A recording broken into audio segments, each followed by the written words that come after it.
I love conflict. No, I don't. I was raised in a family that's so conflict avoidant. Hey, we're Jackie and Bobby with Ascension Presents. Today we're going to talk about conflict and healthy conflict. My favorite thing. Absolute favorite. We're going to help you because the two of us have gotten better. Actually, both of us were pretty conflict avoidant. For me, I'm just like, well, let's just not talk about it, right? We can just no. Especially when you're married or when you're in a relationship with someone that you want to keep a relationship and you love the person, you have to talk about things. We all come from different backgrounds, family systems, and ways of dealing or not dealing with conflict. And so it's just a part of the human experience. We're going to see the world in a different way. We're going to prioritize different things. We're going to have different ways in which we communicate or not communicate our needs or our wants. And so conflict is going to happen. It doesn't automatically mean a negative. I always thought of conflict as a negative thing. There's not harmony. We're not all getting along. Therefore, something is wrong. And so if we haven't seen it modeled, there can be a real sense of discomfort with conflict, that any kind of argument, any kind of disagreement could be relationship ending. It feels like a threat when it doesn't have to be. In fact, again, it's unavoidable. So we have to learn how to engage conflict well. It's going to range from just daily conflicts or things that maybe happen monthly to really big conflicts. And there's going to be a certain amount of maturity that you are going to have to be able to bring something, because it is a vulnerability when you are hurt, to bring something to someone. But the bigger goal is, I love this person and I want actual repair between us. I don't just want to live in artificial harmony and pretend like everything's okay. So we're going to give some things to do and some things not to do. But I want you to, just think about in your own life, if it is really hard for you to bring tough things up, what's going on in your relationship? What kind of relationship is it? And then what are the fears underneath that? Is it abandonment, rejection? Like, where did that come from? Let's talk about some practical things to do, things not to do. First of all, silence isn't always a bad thing. Jackie and I have had to sometimes utilize the wonderful silent treatment in a small house. Sometimes we just need time to process, and that's okay to take time. Even if the only words you can say are, I need time to think. Yeah. It is better to pause and hold your tongue and wait than say something just to say something that you can't take back. Yeah. Now, if this is a smaller thing, like we're annoyed at how the other mowed the lawn. For instance. Hypothetical. Right. Or like how someone maybe said something not kind, right? If it's something smaller, please, we've kind of learned, like, within 24 hours, we need to discuss this, and hopefully within the same day. Sometimes because Bobby's more introverted, I'm more extroverted, he sometimes needs to sleep on it. And that was hard for me because I'm like, let's just get this out and talk. But I realized the next morning after he's had a night of sleep, like, it's much better. Now, if this is a big thing like adultery or pornography or something that is a big rupture, it's you still need to talk about, like, don't let this go for 3 months, 5 months, or if this is some kind of big family thing that's really hard to talk about, you still need to, like, talk about it within 24 hours, but just say, hey, this is something that's going to take time to heal from. So let's keep checking in. After maybe some time of processing, like, what's actually going on in me? Why am I feeling hurt? The next step would be to have a conversation and to use I feel statements. So instead of saying, you always do this, or you're a jerk, or you do this, like, instead of blaming, when you use I feel statements, that puts it on you, and no one can say, like, oh, well, you don't feel that way. So you say, I felt hurt, or I felt angry, or I felt frustrated when this happened, or when you did this, instead of saying, you always do this. You're taking it off them and putting on you that this is how you felt. And no one can deny that you felt that way. And you might not even realize you hurt the person. And maybe there are sometimes you weren't in the wrong.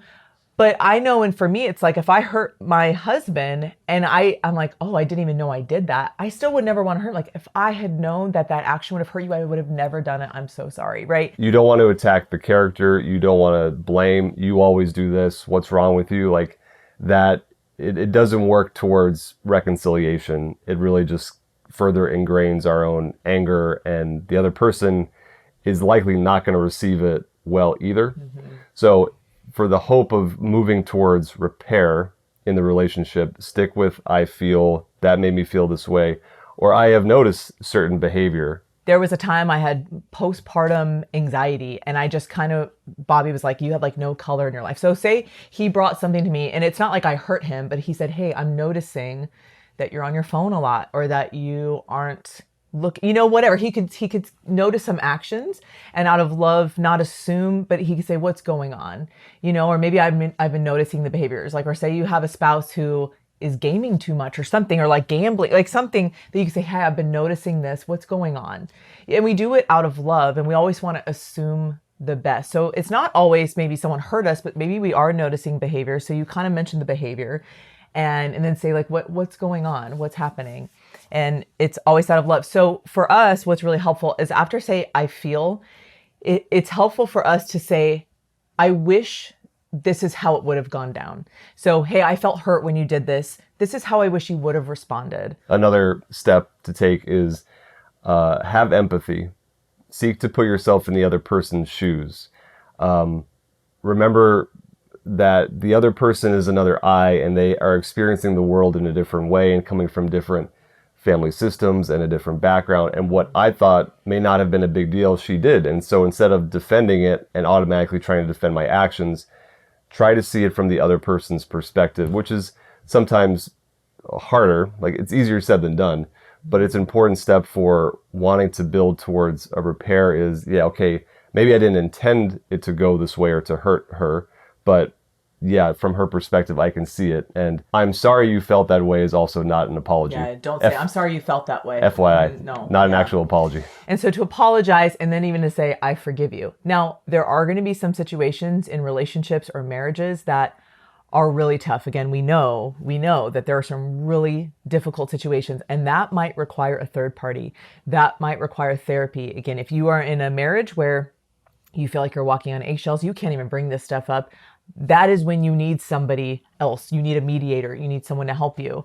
And it's not just going to be like normal everyday conflict where we do need to talk about these things, because they do need to be talked about. You can't just avoid them, and don't just avoid them for months. Get stuff done. If you love a person, you just got to do it, and you're with them every day. You just have to, within 24 hours, talk about it. And if it takes time, it might need more talks. But if you can't do this on your own, you need a third party. Yeah. And it comes in waves. Forgiveness comes in waves. Sometimes we're circling back to the same stuff again and again because maybe there's a deeper core wound that keeps getting hit. And that's something as a spouse I would want to know, and I would want to ask Christ to be walking with us in the relationship to heal what's really going on at the bottom level of maybe some of these common arguments or things that keep coming up. It's like, okay, what's going on under the surface? And Lord, help me see what we might not be seeing. Yeah, because that's going to happen. You're going to have the same argument sometimes in marriage where you feel like, are you listening? Like, do you even see, like, this keeps happening over and over? And I feel like as we grow in holiness, so as the two of us are growing in holiness and hopefully self-knowledge, and even if those same kind of insecurities come up, those same wounds come up, it's like we should hopefully be able to see them a little clearer and a little deeper and be like, okay. So the hope is that you become a better communicator, that it gets a little easier as life goes, as you keep growing. And you guys, it's never fun. It's never fun to have conflict. Like, just to let you know, it's still not fun.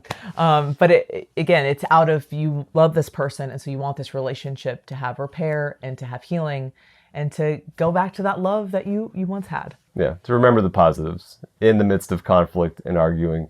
Remember the good in your spouse, in your partner, and not lose sight of the common goal you both have. So we hope this helped. We want you guys to have amazing relationships and to be able to talk about things, and that the goal is to help each other become saints. Feel free to add a comment what has helped you in your marriage or relationship. From all of us at Ascension Presents, God bless.